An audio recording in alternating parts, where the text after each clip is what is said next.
Part 1 Magic is the highest science existing on our planet, for it teaches the metaphysical as well as the metapsychic laws valid in all the planes. This science has been called magic since human records began, but it has so far been reserved to special circles, mainly comprising high priests and high potentates. They alone knew the truth but kept it a secret. They not only were fully acquainted with the synthesis of their own but of all other religions, too. The people, on the other hand, were taught about religion in symbols only. It took many centuries until scarce fragments of this science were also made known to mankind in a veiled manner, as was understandable.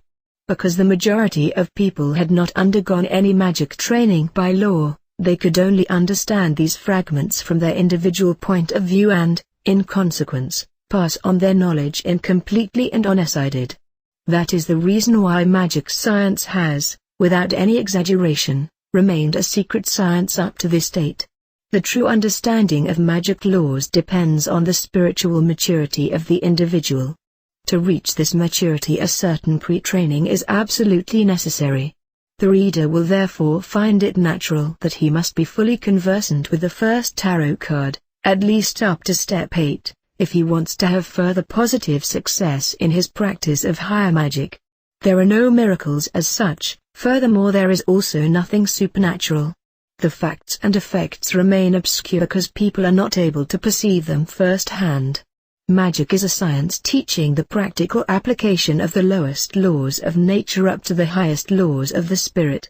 The person intending to learn about magic must first learn to understand the functioning of the lowest laws of nature in order to conceive the laws building up on them and finally the highest laws.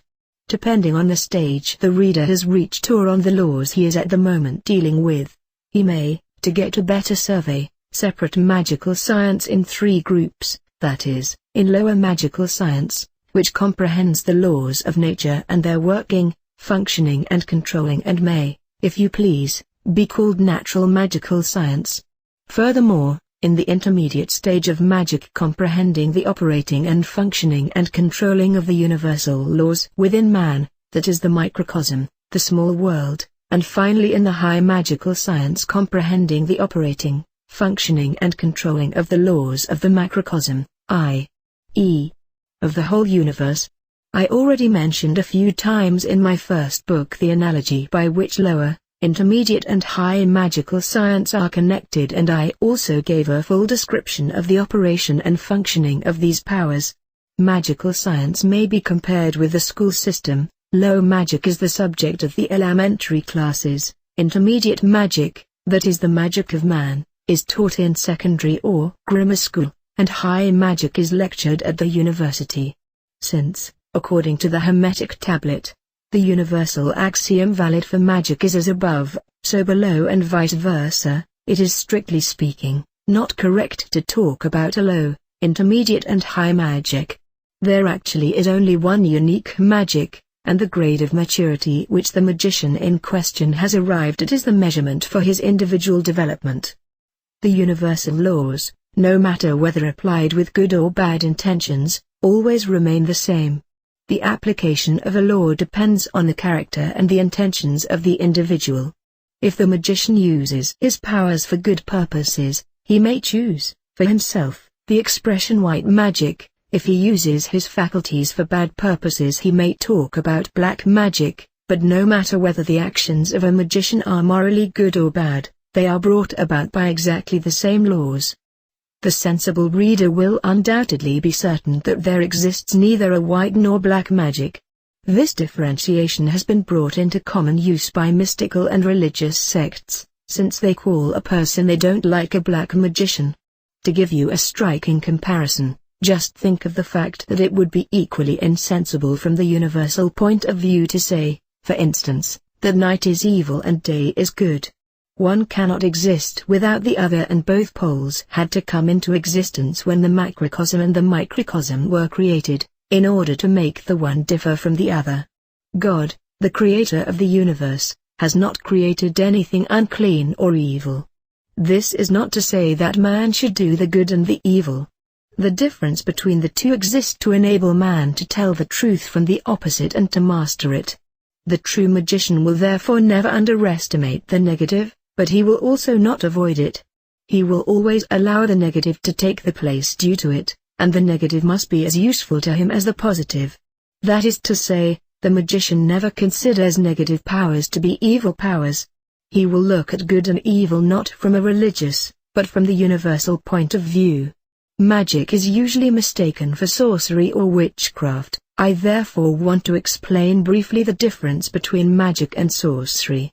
The true magician always adheres to the universal laws. He knows about their causes and effects and deliberately uses these powers, whereas a sorcerer uses powers the origin of which he does not know, although he is fully aware of the consequences caused by his using these powers, but he has no idea about their actual connections, because he has no knowledge of the universal laws.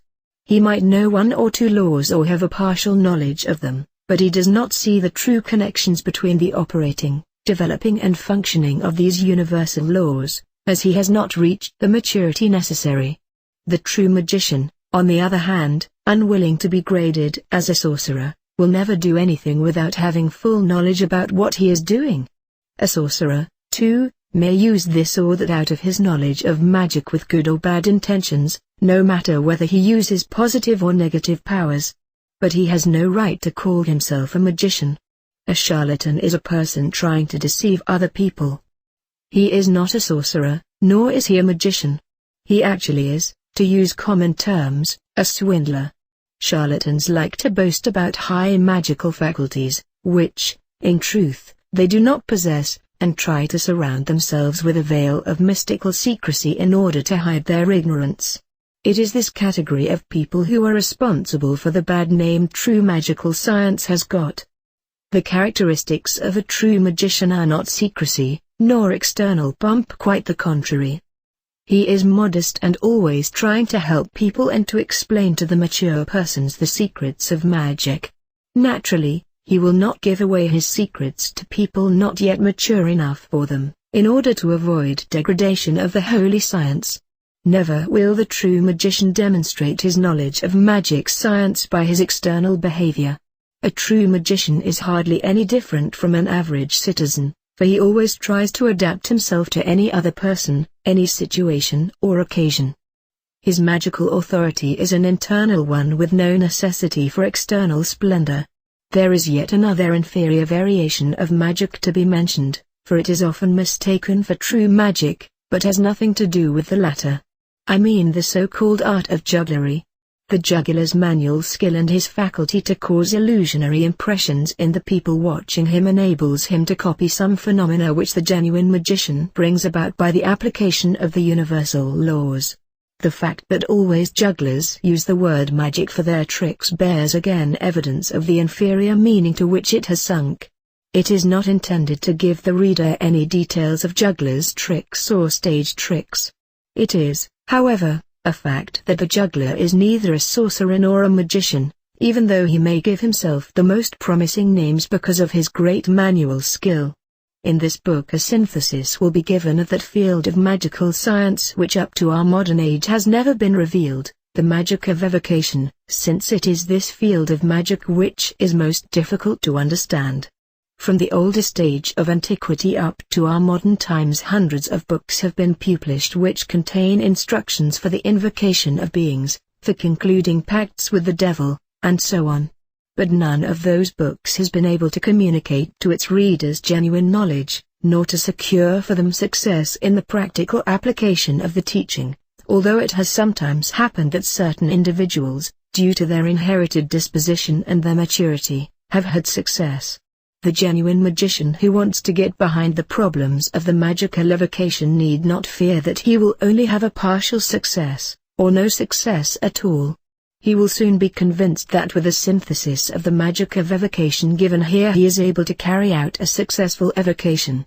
The other categories of magic as, for example, the magic of mummies, magic of sympathy, of spells by sympathetic means, will not be dealt with in this book, for these fields will be easily explored by the magician himself, should he be interested in them. Instructions in this respect are to be found in the usual books dealing with such matters,